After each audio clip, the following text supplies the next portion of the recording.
Navigator model would go hard. You're not wrong. I always wanted to do one that was kind of like aviation themed. I don't know what I would call it. It could be like a spacefaring thing. It could be, I don't know, like Last Exile, like airships. It could be just straight up a normal pilot. I don't know. But I always wanted to do something in that type of theming, something feeling like aviation and navigation as the vague theme. I always wanted that. But I always like that aesthetically. The little cap with the goggles. I want the cap with the goggles as a toggle. I want that. I think that's something I really miss. Have you, probably a rare experience, but have any of you ever sat in and flown in a biplane? I've done that and I've had to wear the goggles several times. That is a great experience, horrifying but great. I think about like those goggles and the cap you wear when you do that, and I'm like, I want that, like the old-timey thingy. I did a thing several times where I got to be in different biplanes and stuff, and one time I got to be in one, and during an event, I was usually sitting navigator for events because I'm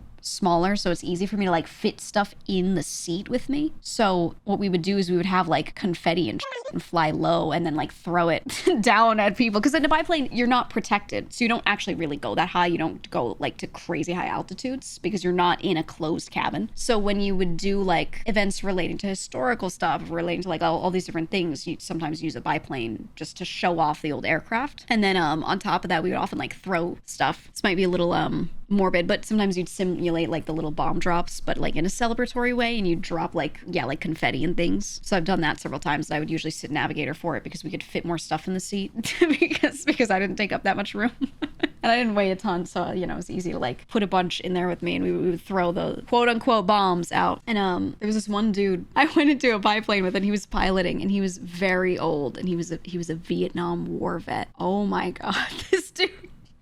We were like sitting there doing our pre-flight checklist, and then we were just sitting there waiting on the runway, and it's not our time to take off yet. He was just telling me stories, and he's like telling me about like, he's like, not proud of it. I threw so much napalm. And he's like, he was just talking about it, not in a proud way, not in a ooh the good old days way, just like very realistic about it. But he's like, I used to sit in these and do this and that, and I was like, oh, all right.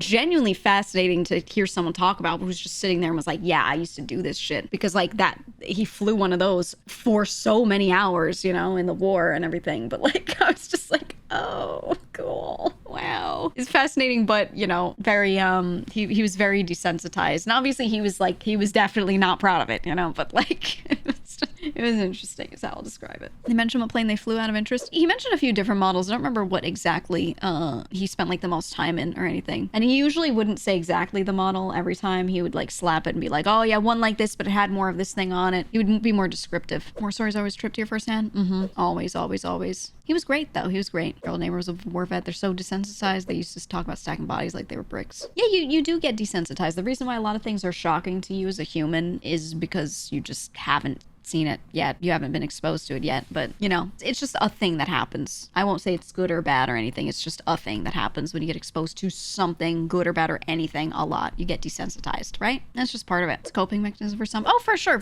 Especially like, it's like the same thing when you have a medical issue and you're able to just talk about it, because you just kind of make yourself talk about it in a normal way, and eventually it just like doesn't bother you anymore, right? Because you just normalize being able to talk about it. Some people use humor to cope with certain things or whatever, like that's just how it is, man. But it's cool when people get to that point, because then they can talk about this stuff and make it obvious that it was a reality. It wasn't some fantastical story. It was just like, yep, we did this and we did that, right? It's interesting. Very, very interesting. Your grandpa fought in the Korean War and took photos, but only one of our uncles allowed to see him. Yeah, that war was real bad. I will say a lot of the stuff that North Korea says that the US did not happen. They make up crazy stories. Regardless, that war was really bad, really awful. And it was less chemical warfare than some other ones. It was more just straight up like just bombing but they like razed the whole country to the ground, essentially. Both sides fighting back and forth. So yeah, I don't blame anyone who's a vet from that time, like having photos, but not like showing everyone the photos, Because sometimes you take it to preserve history, but it doesn't mean that you want everyone to just look at it all the time,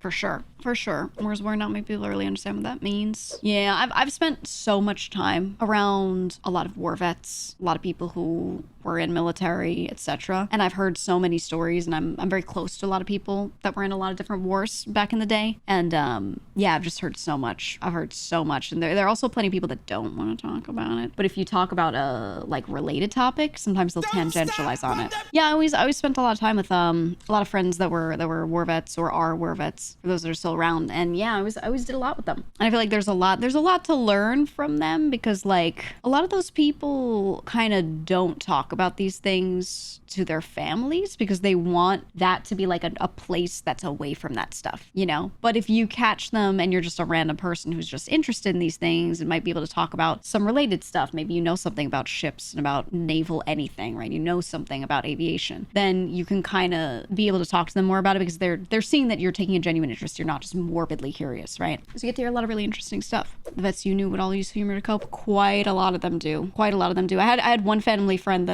he always just seemed like one step away from just like going full hermit and no one ever seeing or hearing him ever again. He always seemed like he was like that. So we basically took him into the family. We just brought him to everything, you know? And it's nice. It's nice to be able to do that. And it was one of those things where I don't think he could have done it with his own family because like they knew too much about what had gone on with him, and he felt like he couldn't escape it because it was like the way they had learned about a lot of things was through other people, not all just him talking about it. Whereas what we knew was what he chose to tell us, and it was probably a much more like comfortable situation for him. So we just brought him into anything. Yeah, I really enjoy people in those sorts of situations, being able to like talk to them. Your grandpa drove the landing boats in the Pacific. He said he'd drop live ones off and pick up those who weren't lucky later on. Yeah, yep. Absolutely. I knew a lot. I actually knew.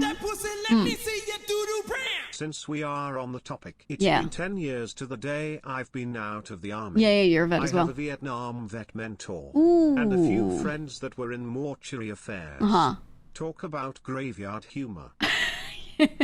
No, it's true though. It's true. Like the morbid humor man goes crazy. If you spend time with vets, goes crazy. I think it's really good. I think everyone should have to talk to people and socialize with people that have been through these things. I feel like it changes people in a good way, in a really good way. I don't know. It'd be good. I knew a few people that were vets that were specifically in the Coast Guard that there were some scenarios where they didn't have enough troops. They took some people from the Coast Guard and just sent them out, just deployed them out as if they were, with the Navy. And the thing is, they weren't trained the same way. They weren't meant to do the same things. They weren't used to doing drills that were the same things. So I knew a few people where their story was basically that they got like sent out as their own little unit with like no direction. Just shipped out, like, go here. These are the people who will be in charge of you. Talk to them. And, obviously they kept the people who were Coast Guard together in their own little units so that they were working with people that at least like have the same communication style. But I knew a couple guys that were together during the war, and a lot of what they did was recon and using like the most advanced stuff they had at the time with radar and all that to try and like just listen out and catch people out, to try and find people that maybe were trying to look for help. They were doing a lot of like grabbing bodies and bringing people back that weren't lucky and all that kind of stuff. And it sounded like it was just like one of the worst positions to be in because they wanted to help but didn't know how, and there was a lot that they couldn't really do too well. And the people that have to like search for people and they have to try and remain hopeful by sending out constant radio signals, whatever. I feel like doing that day in and out is like really tough. Really, really tough. As a history buff, they didn't know what they were doing in Count of Victories by body count in Vietnam. Yeah, and then a lot of the ones that were like Coast Guard just thrown over there, the ones that I knew personally, they said they basically like found work for themselves to do because they weren't being put out there to just go fight the same way some others were, because they weren't really ever meant to do that. So instead they did a lot of like the cleanup and searching for people, like Sarex, you just have an area and you canvass it in a certain way to look for people. It was rough. It was rough. Your grandpa always had anything to do with Vietnam. If he finds some of his old gear in boxes, he immediately wants it thrown away or gone. Yeah. I know some people that like want nothing to do with it to the point where they won't even go and talk to other vets. Like people will suggest and they'll be like, oh, you should go to this hall, go to the VA and talk to the guys there. You can get along with them. And they're like, no. And they just want it like gone, completely gone. But people feel very differently about it. I also know people that are like super proud to be a vet, and they're like, they feel like they want to be proud and carry it on, because if they don't, then they feel like those who were lost during those times times, like what did they do it for? You know what I mean? So there are people that cope with it so differently. I think it just depends on the person. But yeah, a lot of the older vets, I find that like it's very hit or miss with that. They're usually on one end of the spectrum, either don't want to talk about it at all, or they feel like it's like their duty to carry it on and talk about it, right? But very, very interesting to talk to both sides of it. Really interesting to talk to a lot of them.